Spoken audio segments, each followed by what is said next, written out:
Welcome to the Rebecca Stringer Show. We are offering all kinds of enlightenment, education, and we're also sharing with you lives of people in the Dallas-Fort Worth Metroplex who are making your world a better world. Tonight we have Chapman Kelley with us. He is a world-known artist who has been in the Dallas-Fort Worth Metroplex in the past for quite a long time, and he's now back. Welcome, Chapman. Thank you. Thank you. We're happy to have you with us. Thank you. We want to hear all about art and what on earth brought you back to Dallas. You've been gone 23 years. Well, I had a very successful show here, and my Wildflower Works was finished in Chicago, and I was in federal court, and the show sold very well, and everyone said, well, why don't you come back to Dallas? Well, so here I am. Well, great. Well, better or worse. Yeah, we're happy to have you. There is a lot that happened in Dallas in the 50s, 60s, and 70s. Right. Tell us a little bit about what was going on in the city in that time. Well, in the art world in the 50s, 60s, and 70s, Mac Doty, who was the head curator of the Whitney and covered this end of the country on a Ford Foundation grant, said that this was the fourth major art center in the visual arts in the country.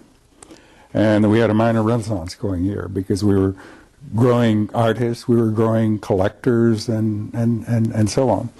So in 1985, when I spoke up at the Boston Museum School and the Graduate School of Design at Harvard, he gave me, well, he took me over to visit with him and the family for a few days. He was the head of the Courier Museum then. And he gave me the challenge. He said that the changes in the art world that he saw, because I got started so early and at a very high level. You've influenced lots of people's lives. We know that. Well, but he said I had to promise him that I would see that these changes in the art world that took place in my lifetime were documented. Yeah. And in the 50s, 60s, and 70s, artists were moving to Dallas from all over. And that has not happened since, is that right? No, in fact, it's going the other way. Yeah. That's really, tell me, you know, there is an artist rights movement going on right now. Tell us a little bit about that. Well, it's an interesting thing I just learned in the last day, and that's that, you know, people have said that what my case, Chapman versus Chicago Park District, is already considered a landmark case, and it would be for artist rights what Roe v. Wade was for women's rights. Fabulous. And Brown versus Board of Education was for black rights. So we're gonna see you interviewed by all kinds of media. Well, I found yesterday that my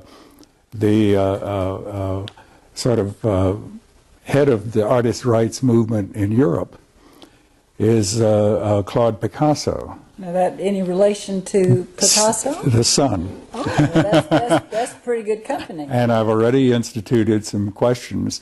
A mutual friend, her dealer, who I introduced to her, who's going up there next week to see if we can't sort of let people know that this is a worldwide movement, the artist rights movement. And also a letter has gone to Obama.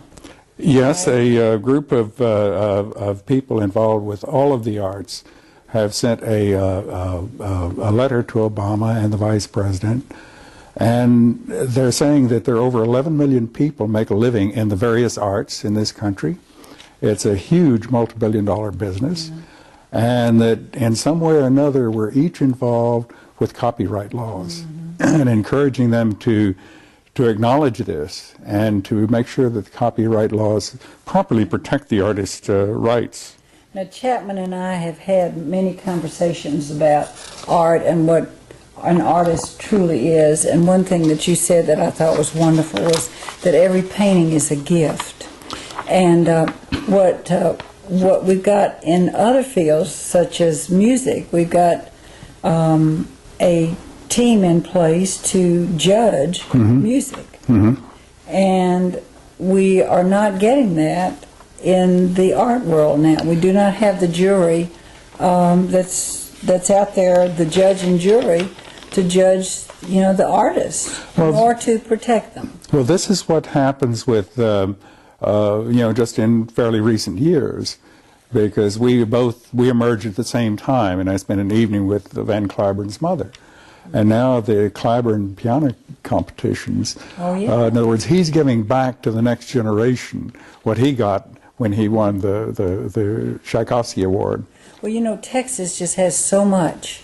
Texas has so many wonderful artists, actors, musicians, dancers, and the painters and sculptors are the ones that do not have this protection that the artists' rights movement is hopefully going to make a difference. Well, it'll certainly make a difference, because it's the only way that everyone can really sort of benefit in the arts. In other words, if you don't have a professional level that are recognized as a professional level, who do you know to go and study with? Yeah. Who do you whose opinion counts other than your own? For example, if a collector buys work by a young artist, hoping and expecting that artist will get better and gain more recognition, and so they can feel, that they did something constructive for their society and for the arts. But if there's no regular system of professional recognition, then everybody's losing. Yeah, we've got some major issues going on. Yeah. Tell me about some of your former students. You've been there are many, many things that you have done for the city of Dallas. One, you had the Northwood School of Art, but you've taught art, but also you were involved with Lee Park in the 60s. We need to talk some more about that. But first of all, tell me about some of the students that you've had and where they have gone. Well, I have had several students who have really made a big splash internationally. James Havard, there's a new book out about Havard.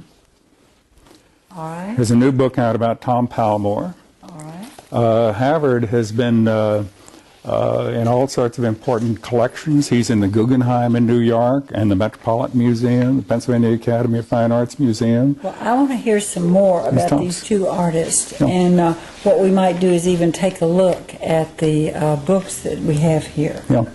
And these are both students of yours? Yes, and Tom Palmore has been in the Venice Biennale, and Whitney, owned by the Whitney Museum in New York.